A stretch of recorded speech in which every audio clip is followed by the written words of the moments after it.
Amy, we're not live. There we go. Not yet, no. We are now. Good morning. It's 11 a.m. Tuesday, May 6th. It's a meeting of the Public Safety Committee. All members are present.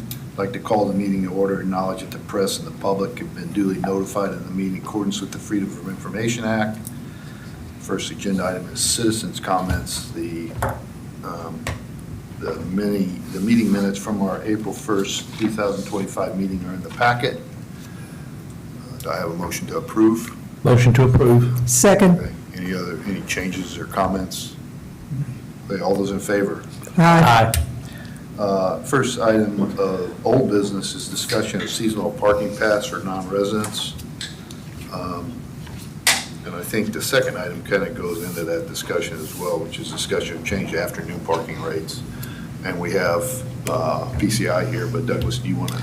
Yeah, I would just say at your last meeting, we discussed the ideas of two different things. One is a seasonal pass for non-residents. And we've heard back from people in the area, you know, off of the island, but still in the area, that they would very much like the opportunity to pay for a seasonal pass. The way the city's policies are now, that would have to be a weekly pass, and it's a very expensive weekly pass, so it's kind of cost prohibitive to do a weekly pass for those in the area. And then the second issue that has been raised is the idea of, in the afternoons, pivoting to either an hourly rate or some reduced rate. The feedback there has been that if you're coming 4 or 5 in the afternoon, that to pay the full load of the daily rate is an extreme, it's a lot of money for a short duration. So that's been the feedback. You all decided at your last meeting, you talked to PCI, you've asked PCI to provide some guidance on what their feelings were about what these changes could look like. So I have Quinto and Melissa here on a Teams meeting, and I've sent their presentation to you, so you have that in your email as well. But I'd like for them to just go through what they've sent to you and then have any questions that you have addressed by PCI. All right, great.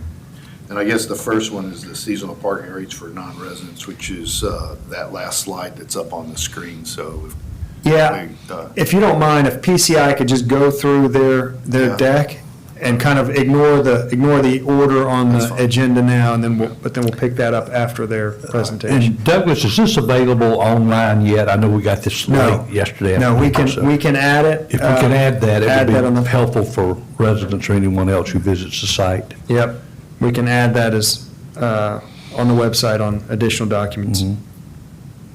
all right. Quinto? Take it away. Yeah, if you don't mind, if you, we've got your screen, and we can hear you decently, but just speak up if you don't mind. All right, good deal. And so do you guys want me to start with the seasonal permits, or do you want me to just, I think I heard you maybe say run through the deck? Yeah, let's just go through the entire deck, Quinto, and then we'll come back to questions as the committee has. All right, good deal. Good morning, everyone. Just for context, I wanted to kind of, back into the data that you guys were requesting. So what I did here is I gave, basically what we were crunching is the numbers looking at the 2024 transactions. And out of your 2024 transactions, you had a mix of where your mobile payments were 85% of all transactions. So that is what we're focusing on as we're giving you some of this forecasting. Out of those 85% of those all transactions are your mobile payments. What you saw is with your municipal lots A and B, which is the lots we're going to focus on for this exercise. After 4 p.m., those transactions accounted for 12.85% of your transactions. So again, just to kind of bring that all into focus, for this data crunch and what we're looking at for this exercise, municipal lots A and B after 4 p.m. accounted for 12.85% of all mobile payment transactions. And we'll kind of get into that breakdown here on the next slide so you can kind of quantify what that means. Based on my understanding of the exercise, what we looked at is March through October, which is the beach season in IOP. We looked at the rate bands from 4 p.m. to 7 p.m. And essentially what we're calculating here is transactions between each one of those time frames.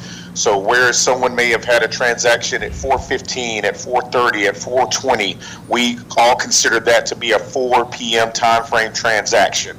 So that is kind of what you see here is in March through October during the 4 p.m. hour. These are the transactions that correlate for the mobile payment transactions. Oops, sorry about that.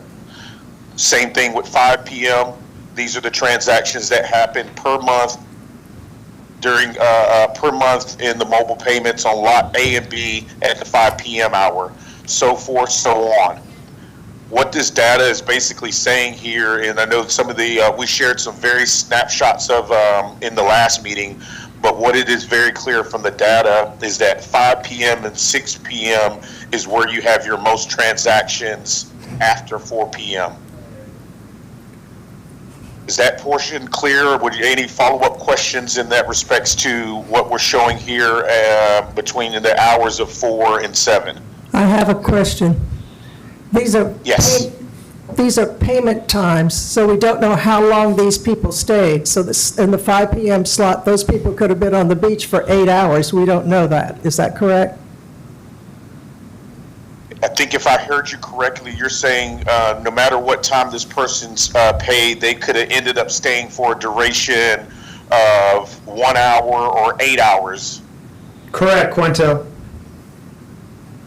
Correct. The only other thing that I would say that add to that is you guys' designated hours of operations are up until 8 p.m. So their time would cut off as far as what they're paying for. It would cut off at 8 p.m. once the quote-unquote park closes. I think what we were talking about is learning how many people arrived at 4 p.m. or later, so that we could estimate how much revenue we might lose. I think that's what. That's what this is. Yes. So another way of saying it, Quinto, I think, is that if you look at the first slide in June, for example, your moment payments were almost 28,000 transactions in June, 27,616. And of that amount in June, you'd have from 4 to 7, there's about 4,000 of those for that month that actually came in after 4 p.m. No. Yeah. Yes, so correct. So exactly what you're saying there to kind of connect these two slides, and I'll jump back and forth and you guys can ask any questions if I'm not being clear here. But yes, if we're looking at here in June and we see that there were 760 transactions at 4 p.m., what that now correlates on this slide to is last year at the $2 an hour rate after 4 p.m., that financial impact was $19,000 roughly. If we were to do those same transactions at $3 an hour, you would now could realize $28,000 roughly. At the county park rates that you guys currently have featured, that would now be a $91,000 financial impact of those same transactions in that hour. Yeah, so And you just take those and subtract them from the. So the difference would be for June, for example, would be if we just did the flat rate coming in at 4, we'd get $91,000 of revenue. By the hourly rate, we get 28, so roughly a difference of $60,000 or so. It would be the impact on revenue.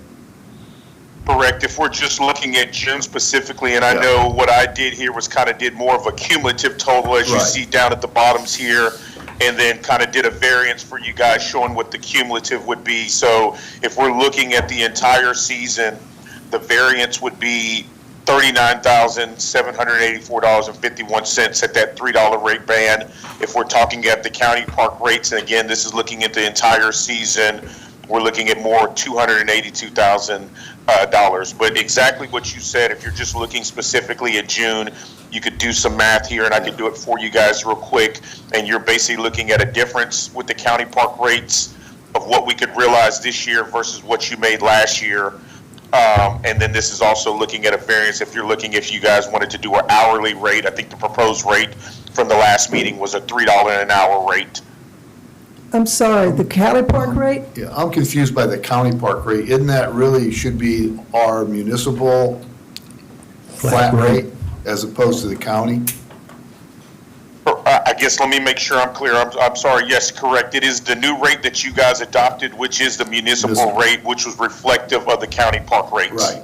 But that's our rate. Really, what you're comparing to is what our rate would be at just a flat rate versus what it would be as if you paid by the hour coming in after 4 PM.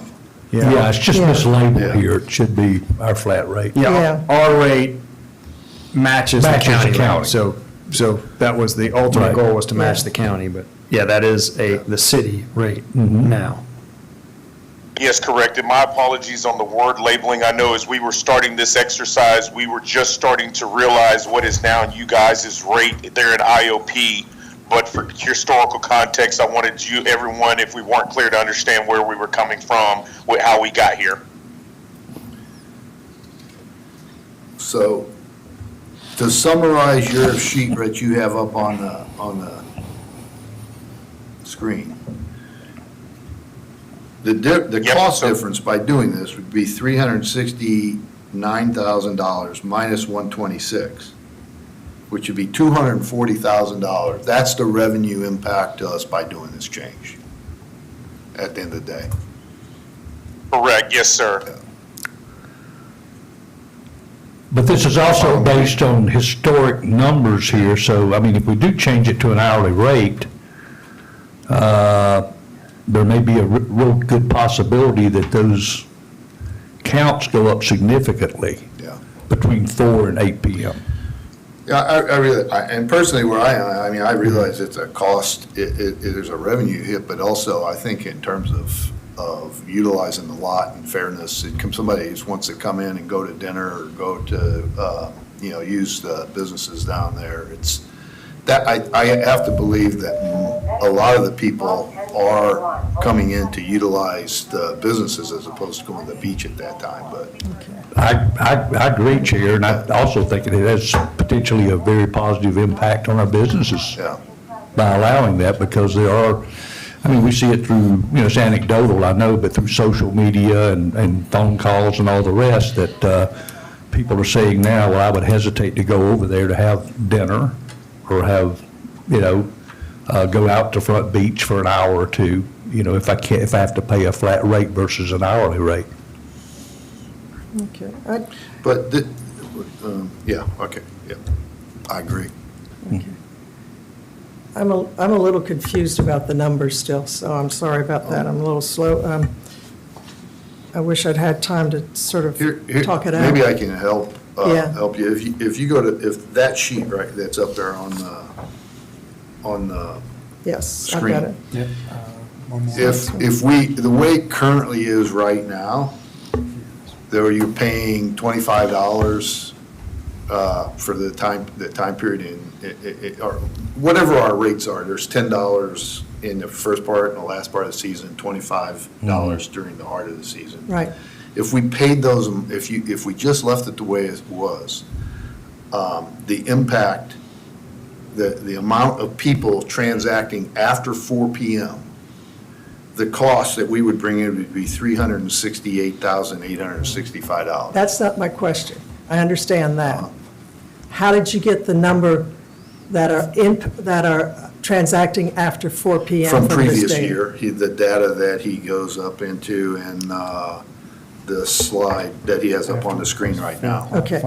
But these are the people that paid after 4 PM. Yeah. These are not necessarily the people who entered after 4 PM.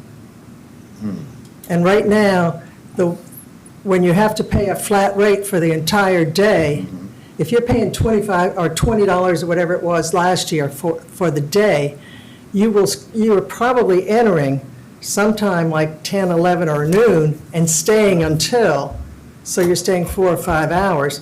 We don't know whether this guy people who left at 4 PM, They didn't leave, they came in at 4 PM. no, they left. No, this is people arriving at each of these hours. Is it? But we also didn't have that flat rate last year, did we? That's my question. Is it arriving, or Yes, it's or is this with the they're getting payment it. at time? they're getting it when they initially pay, which is when they arrive. Yeah, So it's arriving. Oh, okay. Then that's what I misunderstood. yeah. So So does that make sense to you now? Yeah. Yeah. Thank you, I missed that. Chair, do we want to make any sort of recommendation at this point, or just go through the entire deck before we come back to Well, this? we have them separated into different topics, so this was in relation to the change of afternoon parking rates, so we could make a recommendation to take, what we want to take to the council in terms of that. I mean, my recommendation, we do the hourly rate after 4 PM at $3 an hour. At $3? Yeah, that's our parking rate, all up and down that area. We increased it, so we just keep it at that and say. If that's your motion, I second it. I make a motion that we allow parking in Lot A and B after 4 PM at $3 an hour. Second. Okay, agreed. All right, all those in favor? Aye. Aye. So we'll take that to council and workshop, I assume, and have a discussion on it. Quinto, did you could you hear the audio? No, I couldn't hear everything there. I'd heard a little bit of discussion, and I know the one thing I wanted to clarify, make sure everyone heard that clearly, was these are correlating to people's arrival times and when they initiate payment. I didn't hear what the vote was there. Yeah, so this committee is recommending on the first issue to go hourly after 4 to the $3 an hour rate. That will be a recommendation to full council to be heard at the end of the month. Understood. And then I guess, Doug, what I could do is work with you, and I apologize if there was any confusion here, but I can work with Doug to make sure we clean up how this is presented so that whether it's understanding arrival time, et cetera, we can understand this a little bit clearer. Yeah, that was, I think, for clarity's sake, and I hadn't looked at it for detail on that, but it's I'm not sure the page number, but that the 4 PM, 5 PM, 6 PM page, that's their arrival time. And then I think the other point of clarity is that throughout it says county park flat rate, and I think we could just say city flat rate, New city flat new rate. city flat rate, and we can describe that that's matching the county rate. Understood. And then we got the next question that we'll get to now. Yeah. Okay, so, Which is the seasonal parking pass for non-residents, which I assume is your last slide in the Yeah. deck. yeah, Yeah. change the wording. Yes. Was there a question, or did you want me to just kind of present real quick what we put here? Yes, Yeah, I'd just go like to through know them. what do those numbers represent, I guess? So, as we discussed last conversation, I know there was a lot of different ways that you guys were thinking about approaching this. What we kind of provided for you folks was, traditionally, you have offered 500 passes for this program, for the seasonal pass program. 100 of those roughly are always preserved for the business or the retail folks there on Front Street on the Ocean. So what we have done here is we've gone ahead and subtracted 100 away from that 500 allotment and said, hey, 400 would be offered to Charleston County or Sun Clear at this point, but however you guys determine you want to term that beach pass that's open for the general public. The three rates that we talked about playing with or forecasting some numbers were at $200, $240, and $250 per pass. So what you simply see here is whether it's, if you're looking at 400 passes at $200 each, realize a value of $80,000 for the year. At the $240 per person mark, that would be $96,000. And then if you did 250 per pass, again with the 400 allotment, you're looking at 100,000. That really doesn't tell you, though, what the financial impact of doing that is, but I guess a couple questions is, and I guess, and maybe you don't have this data, but to me, it'd be nice to know in previous years, because we did allow 500 passes in previous years, but how many of those 500 are in the lot at any given time? Yes, sir. That was what was a little bit unclear based on how we transitioned last year. We took a lot of the data already populated from the PD files, and so in our system, what we were able to do very clearly is say if someone had a permit, whether they were residential, whether they're seasonal, et cetera, we were able to understand that they have a permit. But what we weren't able to extrapolate from the data based on the transition was clearly who fit into what bucket. That is what we are better able to do now, as we've now distinguished and created buckets for each one of these type of candidates, whether it's someone who is now a business employee, or whether it is someone who is a full-time or a part-time resident. We have them in a cleaner bucket as a result of our registration process going into this season, whereas last year was more of a data dump that said, hey, this person is a valid permit holder. Quinto, correct me if I'm wrong, but I don't know that your data allows you to get to the usage by each of the pass holders, is my understanding. That you can't say, of the 350 people who got a pass, each of them visited an average of 10 times, I don't know that we could ever get to the usage by the pass holders that would allow us to kind of subtract their daily rate or hourly rate to come up with any kind of calculation to determine the Correct. financial impact. Is that correct?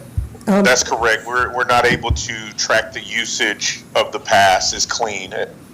Okay, and I think you've already answered this, but I want to verify. The other way to look at it is how many passes were used on a daily basis. For instance, on a peak weekend in the summer, was it 10% of the lot was filled by pass holders, or 50% of the lot was filled by pass holders?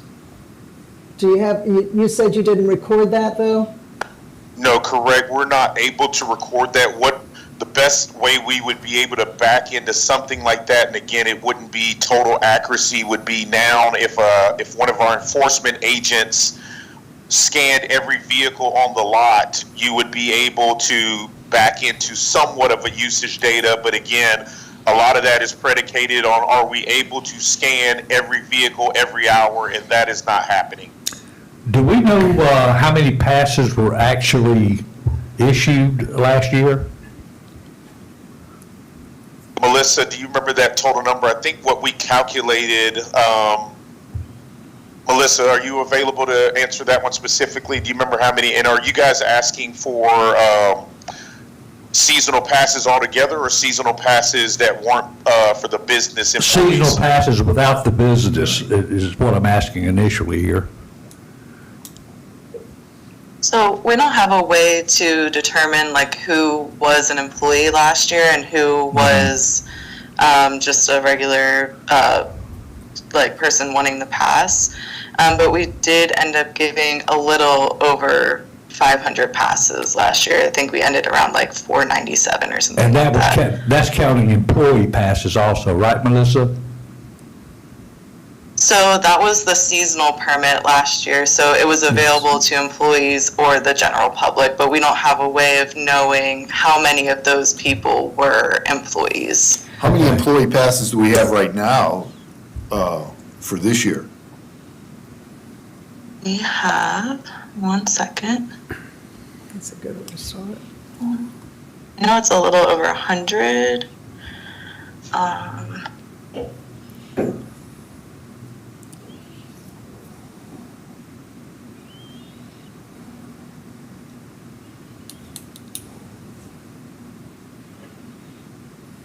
We have 140 currently.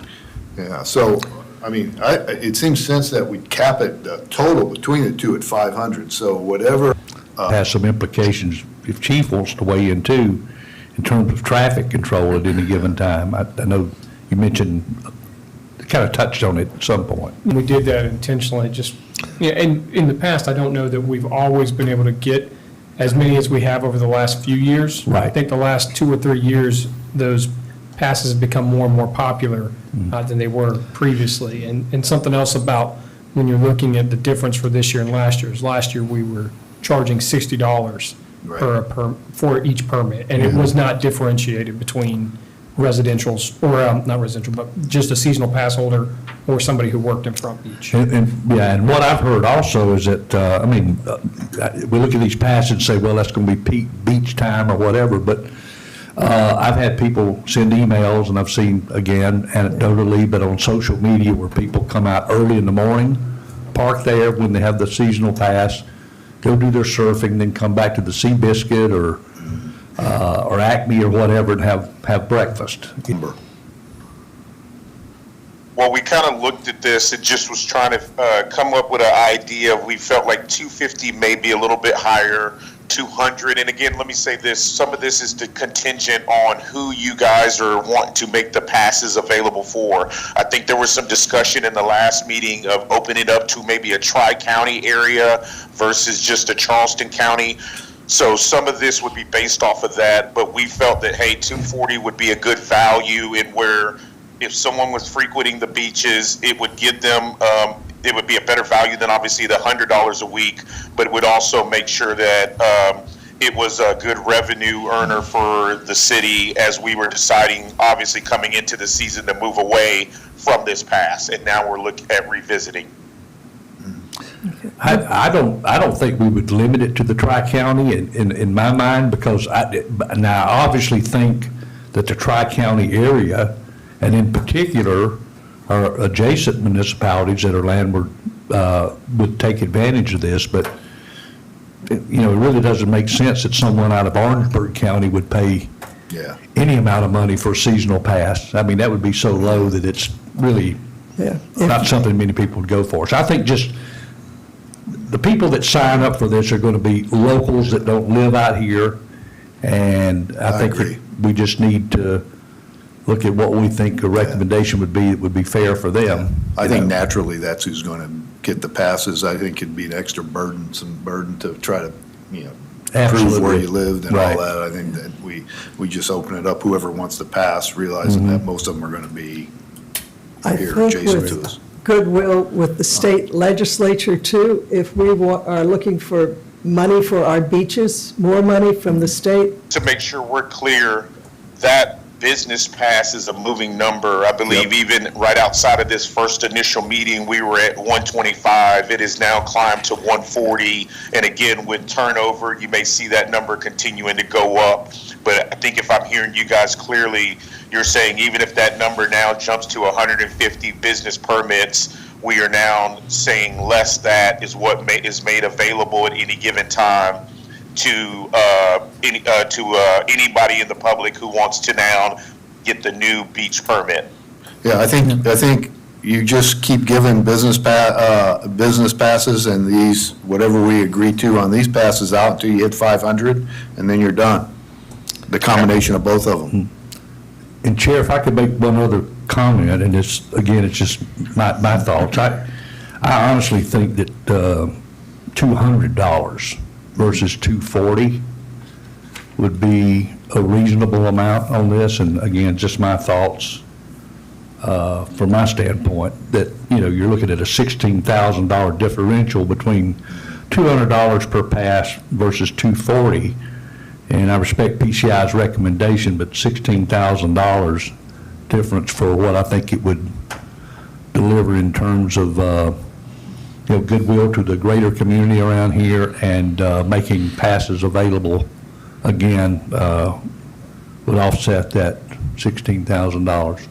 And it's even less than that with the pool coming down from 400 to whatever it is, 350 now. So that gap is dwindling as the number Yeah. Right. dwindles. Yeah, I was thinking to split the difference at 225, but I mean, I'm not hung up. What's your thoughts? somewhere between 200 and 240. The county pass is $90. And so we have gone from $60 last year, was it, for the pass? So I think so. 200 is probably, we're going to hear enough heat from that as it is.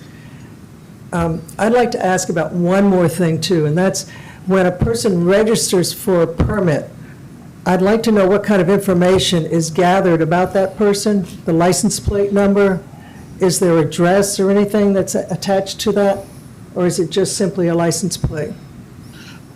Quits With are this back- year, okay. what we made an adjustment is if someone is a business employee, we are requiring verification from the business, or from the employee to show that they are an employee, in addition with their license plate. Again, traditionally, there hasn't been any requirements for the general public who is purchasing the seasonal pass. But Melissa, maybe you can provide a little bit more information if I'm mistaken there, but we could create new parameters based on your recommendations or whatever your decision-making is as it relates to how we want to go about collecting information for someone signing up for this pass. I'm just interested. We've always required them to show their registration, even last year when it was available for everyone. And this year, we require them to show their registration and proof of employment as well.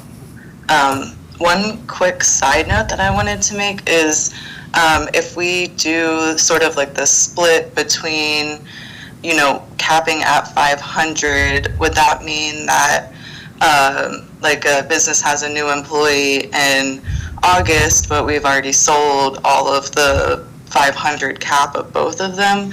Would we not be offering the business employee passes at that point?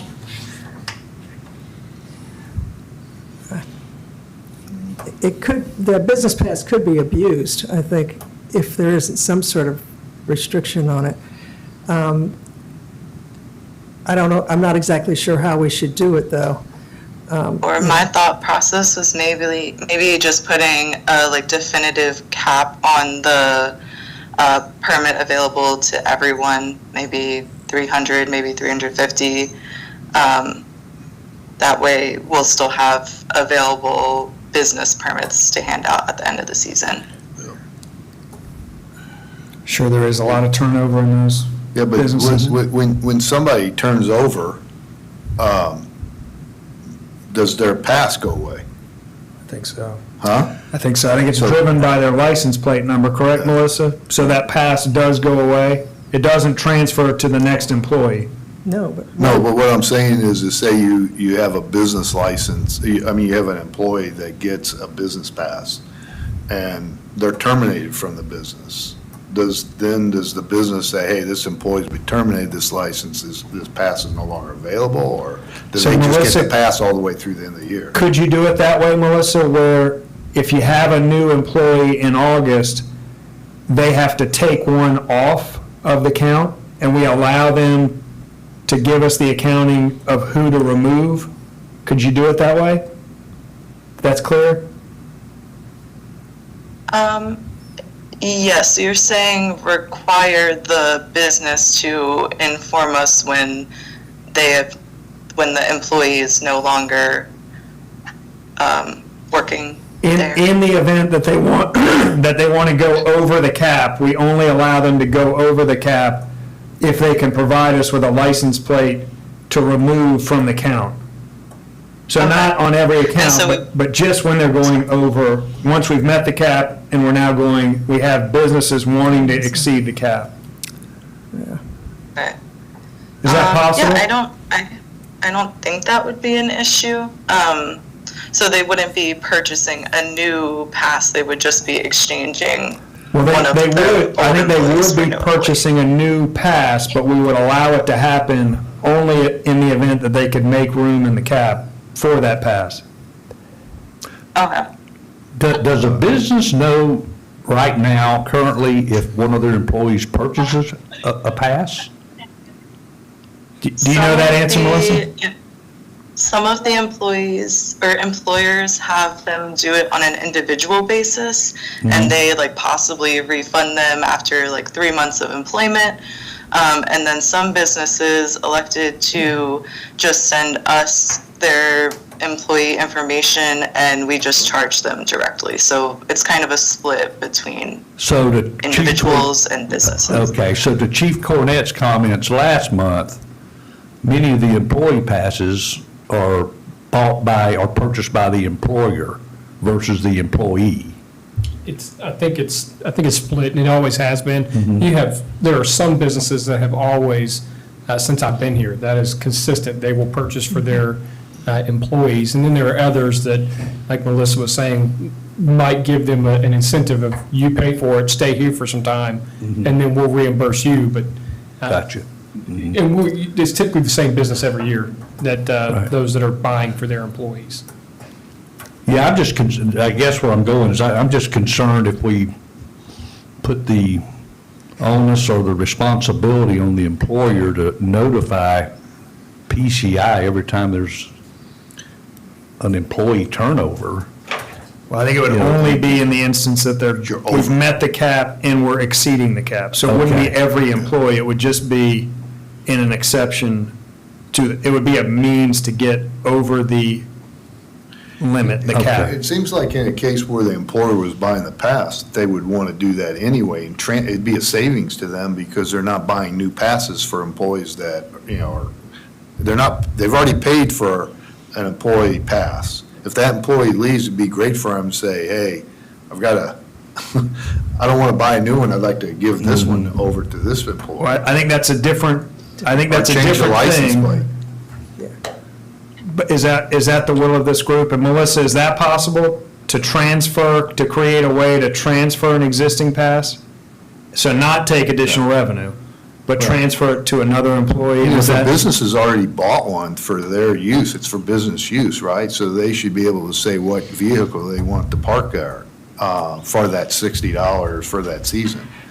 And I think that would put realizing that, because otherwise you're making them buy passes for, if the business is buying it, Right. then they're buying passes for people they've already paid for, they're not using them. And it would be in their best And interest. it'd be their to best count- interest to say, county hey, of that this anyway. employee is no longer here that has a pass, but I'd like to transfer it to this employee. But only one pass can have one vehicle to it, say, at any given time. I don't know if that's subject to abuse of, Well, what I'm thinking of is, worst-case scenario is some college kid gets a job as a waitstaff somewhere for a week, gets his pass, and then quits. And is he going to keep that pass for the summer? Yeah. Well, maybe we're overcomplicating. Maybe another way to do it is Yeah. just to say that we're going to limit, we're going to put 200 passes in for employees and 300 passes in of the other ones and see how it goes. And we could ask, I think not this year, but to gather data, is maybe ask the Chamber of Commerce to have the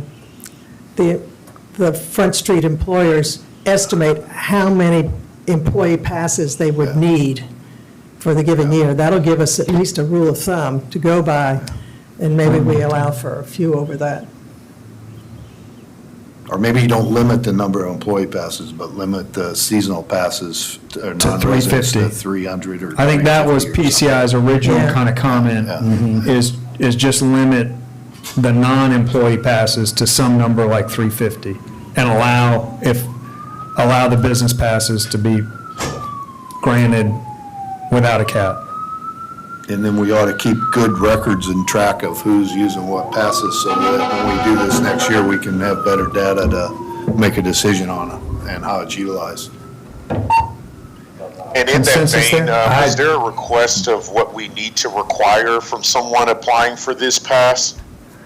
So Quinto, I think that where I'm hearing the group go is not requiring anything for those that are not employees. So I think the kind of the pool of 350, that's going to be first come, first serve.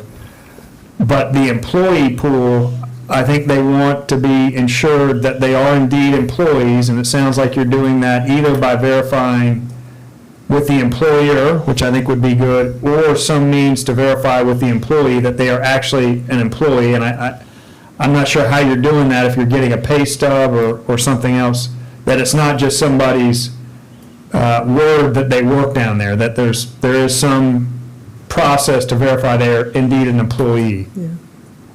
Correct.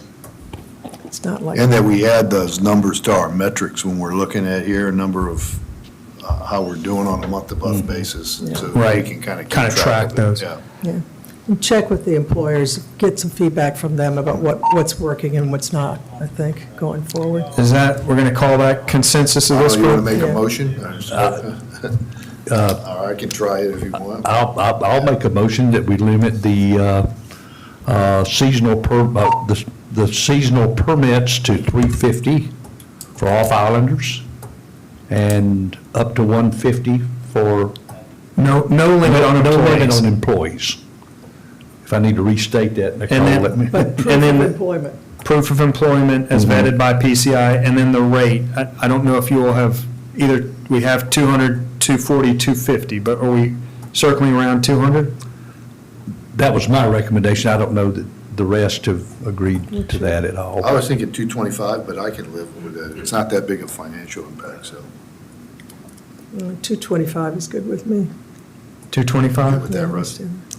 Well, I think 200, but there's two to one, so I'll go along with it, and we'll have further discussion, I'm sure. Yeah. All right, Quinto, you getting that? Do we need a second on Yeah, that? go ahead. I second. Motion? You move, I second? Yep, Okay. I moved. I second. I'll just pick one. Did you want to vote on it? Yes. All those in favor? Aye. So we'll take this to workshop, I assume. Yeah. right? So we can talk about it with full council more. So Quinto, you get that? No limit on businesses. Limit, but you all vetting appropriately, a limit of 350 for the passes, and the value of the pass, the cost of the pass would be 225. Understood. And Quinto, do you have the ability to be at the workshop, which is, you have that, Tuesday. 5:30. a week from today at 5? Could somebody from PCI be available for that meeting? Yes, sir, I think we could do that, and I was gonna say, let's circle back maybe here after this call, just to make sure I'm on the same page Yep. with you, and we can get this data in a good package as well. Great. Thank you, Quinto. Okay. And, Thank you, Good deal. Melissa. Thank you, committee, thank you, Doug, chief, appreciate you guys. all right, and Thank you. just to, for the population, for the public, we've had about 500 passes issued in the past. Historically, that's been our cap. And that Correct. includes employee passes, Correct. which were how many in the past? About, She couldn't tell. We didn't differentiate in the past. We just gave passes, you either got a seasonal pass or your employees got a seasonal pass as well. So we didn't have a cap, or we had a 500 cap, but we didn't know if it was employees or just seasonal passes. okay. Chair, we didn't really look at the language change they wanted to make on Let me- the citation. Let me finish this first. Oh, okay, I'm sorry. So, going forward, knowing we're going to have a lot of discussion about this, let's talk about it as a combination, the same number of passes as we've had in the past. 500 passes, a combination of employee and general public, all right? With an internal note that we do give employees an unlimited number. And that truly is the basis of the 350 was driven by the numbers Yes. of, historically, it's been 500. To date, it's around 150 employees, so we're getting to that traditional cap number of 500. Right. Rusty, did you? Yeah, have a I comment? just wanted to make note that we didn't, they had also sent over a draft of a new citation. I read it, I didn't see any problem. I think that was just a forwarding. of Yeah, the okay. I'm note. sorry, I- It wasn't an agenda. All right, so that wasn't something we No. needed to do. Yeah, I think that was Yeah. probably in a thread Yeah, that exactly. administratively, we've been working through the transition to PCI handling, Okay. Yeah. well, the That's the police way I handling read the it, at least, enforcement. but yeah. Got it, okay, great. Thank you, Quinto. Thank you, Melissa. Yeah, thank you. Thank you. Bye. Next item is discussion of short-term rental regulations and consider amending period to trigger a revocation hearing from calendar year to rolling 365-day period. This is something that we said we wanted to kind of take a look at. All of our short-term rental regulations, and we're not looking at all of those today. I would just suggest that the next meeting, we kind of put a couple more on there. And I had looked at and talked to Douglas about a couple of them, and maybe, in the next couple of weeks, we'll put some stuff out so everybody has a chance to look at it.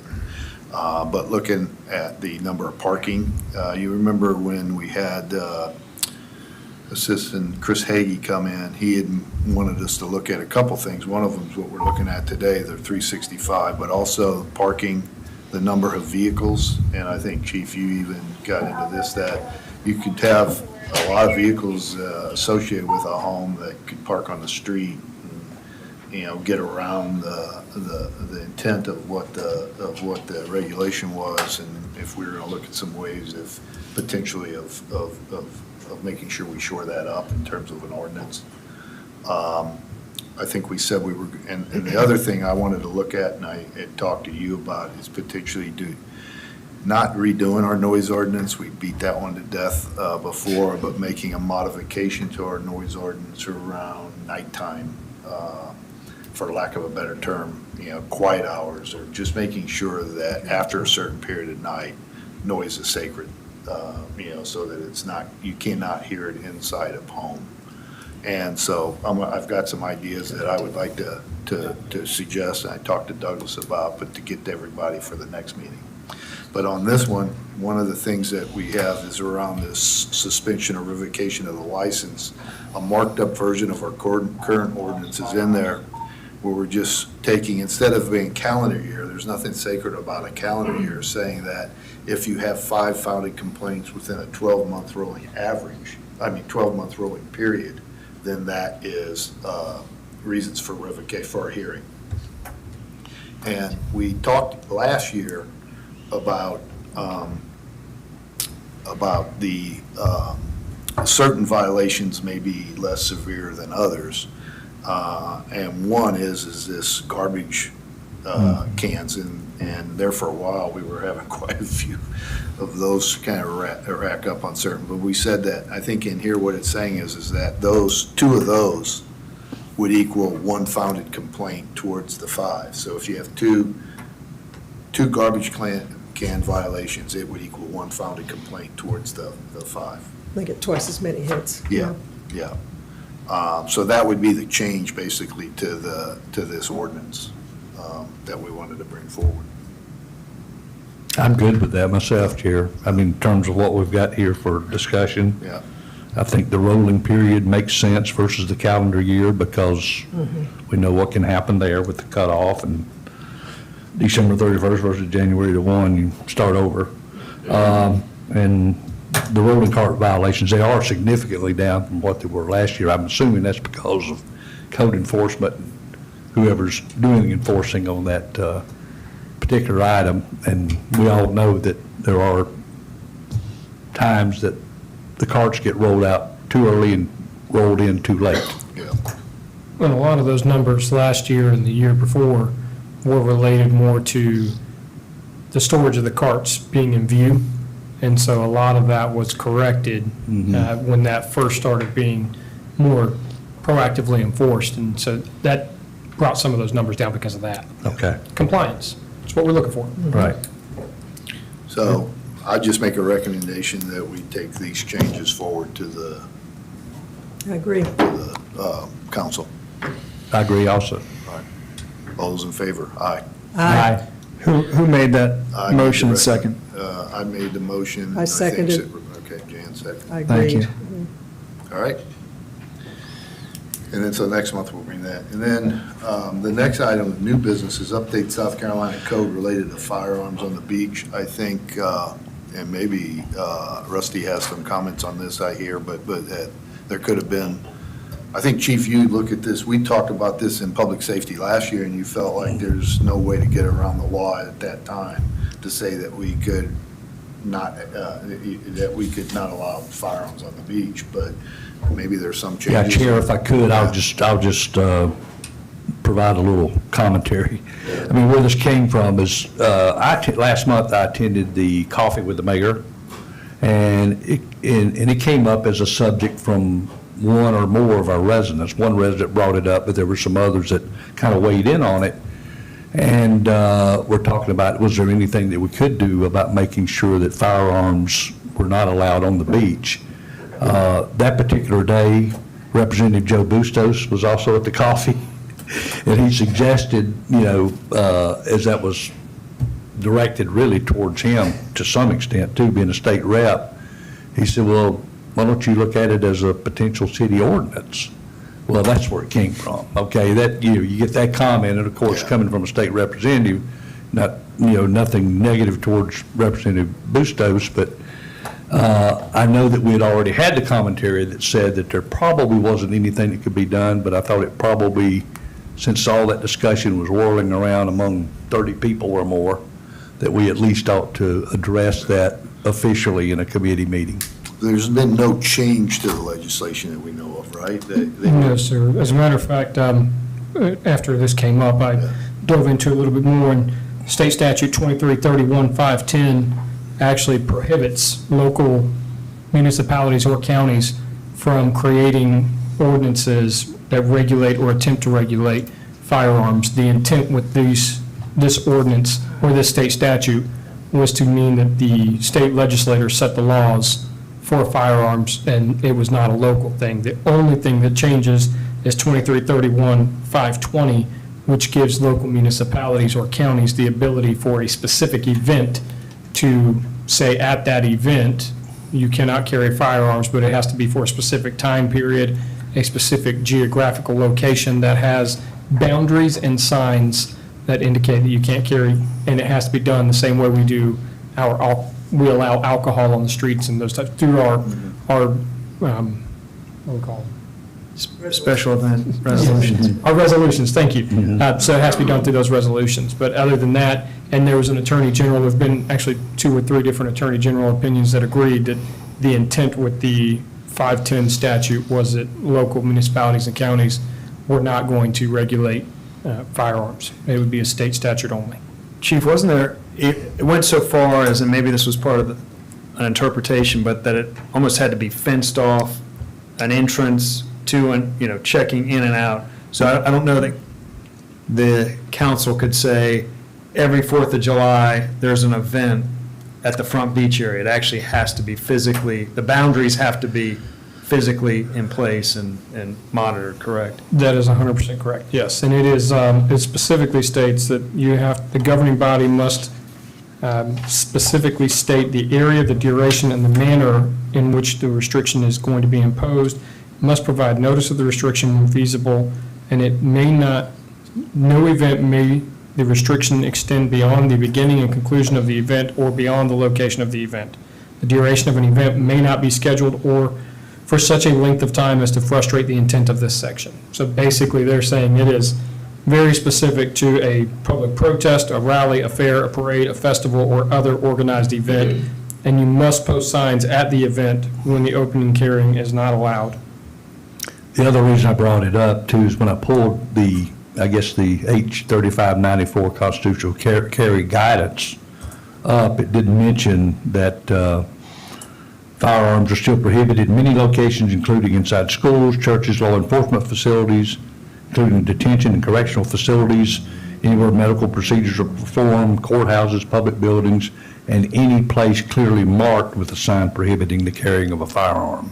So it seemed to me that it left it a little bit open as to, well, if a municipality decided that the beaches, we're going to clearly mark that you can't have it there, that maybe there's a possibility, but it sounds like there's not. Yes, in that section, what they're referencing is a business that has the sign on the front door. Okay.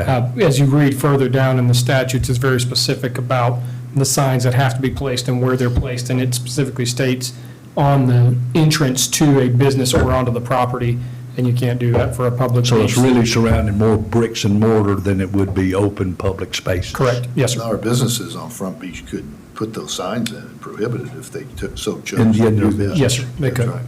But we couldn't designate whatever senior skip day was going to be a festival at our beach and prohibit firearms during that festival at the beach. No, ma'am, because that would then mean that we are hosting it and allowing that, and we do not, and we will So not. that's what I'm wondering, is the catch-22 for that one? No, ma'am, I think we would just leave that one the way it is. Most of the time, that those kids that are coming are underage and they're violating other state laws when they're carrying anyways. So we don't need it, okay. Thank you. Did you want to bring up the fishing thing? Is that- Yeah, we're on miscellaneous business. Look, I don't have a problem. Just to let everybody, there was a recommendation to put sharks, was the title, and I had no idea what that was until I talked to Douglas and I had a conversation, and I just felt like there was a lot of, seemed like the scenario that was painted to me was a one-time event of a commercial fishing operation on the beach that was resolved. Well, I don't know And that I think it's one vendor or one person. Right. But That's what- not, I think he's been there multiple And times. it's, the complaints recently have been about one vendor. We have had people in the past that do fish for shark off of the shore Yeah. that are not associated with Well, it. in this, and we're going to get into, my preference is that I thought, at least myself, needed some time to look into what exactly, because I'm a fisherman, and to say you're going to ban shark fishing is an unrealistic enforcement ordinance. When you fish for fish, you catch, there's rarely a time that I've gone fishing, and I don't fish for shark, I have no use for shark, that I haven't caught a shark. And you cannot tell someone that you can't fish for shark, because when you throw a line in the water with bait on it, there's shark in our ocean, newsflash, and they're close to the beach. And so that is an unrealistic and unenforceable ordinance. But what I have done, and since then, I've done some research, and one of the things that I personally would be in favor of is saying there's no chumming and do things like that. And a lot of beaches have no chumming ordinances, but I have a lot of questions, more questions than answers. You say, and I saw some recommendation, you said about a mile out, and I don't even know, do we have enforcement a mile out? We do, yes, sir. And how That's would you actually go what it out a is. mile? Because enforce it. If somebody was out in a boat, you don't have a boat to go out a mile, or we don't patrol it. The And mile so- out was regarding how far the canoe or the kayaker is Yeah. taking the bait and dropping it and coming back in. Yeah. That's one of the But things. that is a commercial fishing operation, right? And I think, but my proposal is that we all understand exactly what we want to do. And I do think there's an opportunity for us to put more structure around what we want to allow in terms of fishing, like no chumming. I personally feel like, I sent you, Douglas, a Seabrook Island one. I don't know if you saw it yet.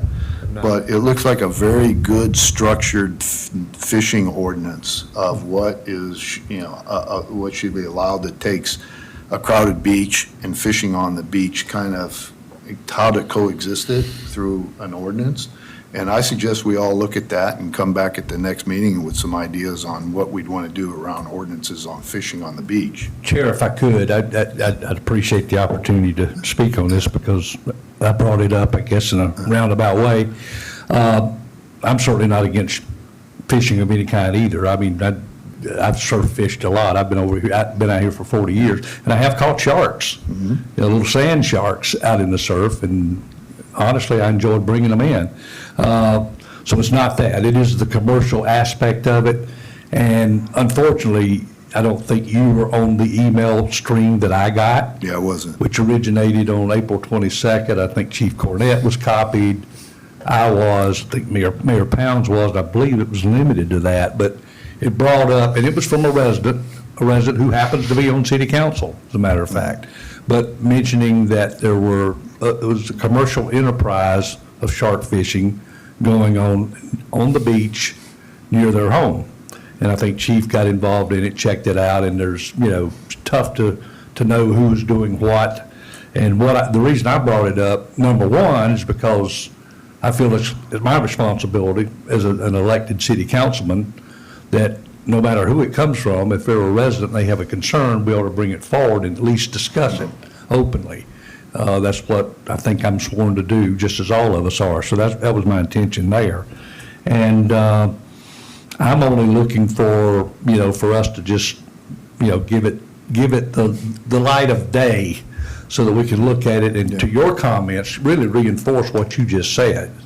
That, if it's a chumming or commercial enterprise and you're attracting larger shark from offshore, bringing them in where it's a threat possibly to swimmers and surfers, I think that's something we definitely ought to look at, particularly since other counties like Horry County have an ordinance in place. So, Well, same reason to bring it up. I will I will forward what I found in Seabrook. I think there's sections of that that seem exactly would be fitting for what we're trying to do, and take a look at it, and I think we can put it on the agenda for next meeting, and we can maybe have some ideas on how to move forward with it at that point. And just to clarify, the business aspect of it, that's already a violation. If we catch Yeah. them doing business out there, it's not a permitted business on the beach. So that would be a violation itself, and that's how we were addressing it when we were looking into the complaint that first came in. That was our approach. We just got to catch them. So our message would be to encourage any resident that sees it to call while it's happening. It's, when we get calls or emails after the fact, it's harder to prove it. But if we can get there when they're doing it, which I know we've had one email when they were doing it, and I don't know that we got out there before they left, but that's our big thing. Encourage people to call us as it's happening. The business aspect is definitely a violation of our current city ordinances. And then Well, there a was couple different reasons. I mean, one thing is they didn't have a business license, I assume, because we would never give a business license to somebody to do that. Yes, sir. And then the other one is a violation of conducting commercial activities on the beach. So Exactly. I think there's a lot of ways to stop what was going on that seemed pretty egregious to me Right. by what I read. And And I I did include DNR, and we spoke with them specifically about it, and they're also looking into that business to make sure that they're on the up and up. And, you know, businesses don't necessarily want that attention, but now this business does have that attention. And I think there was another email where it got, where it obviously got checked out by the department, and it was a family out there shark fishing, or just fishing in the surf, and maybe they were going after shark. I don't know what kind of bait they were using or whatever, but that's part of surf fishing. Yes, sir. Yeah, I think It's they just- did, I don't know if it's the same operation, but there was a time that PD went out and it was explained to them that this operation is not a business. And I don't know that, That's in that specific instance, one. yeah, they were claiming it was all family members. And Yeah. so it does, just the prohibition of commercial activity, it has its limits. If the council wants to get at chumming or anything else, I mean, it's going to be limited and has to be enforced on a case-by-case basis. Yes. Well, I'll forward this around, or Douglas, you have it, Yeah, you I'll can forward it forward it. around, and we can come back and put it back on the agenda and that brings us to the next item. Next meeting is June 3rd, 11 a.m. Is everybody good with that? I'm good. All right. Motion to adjourn. Second. All those in favor? Aye. Aye. Aye.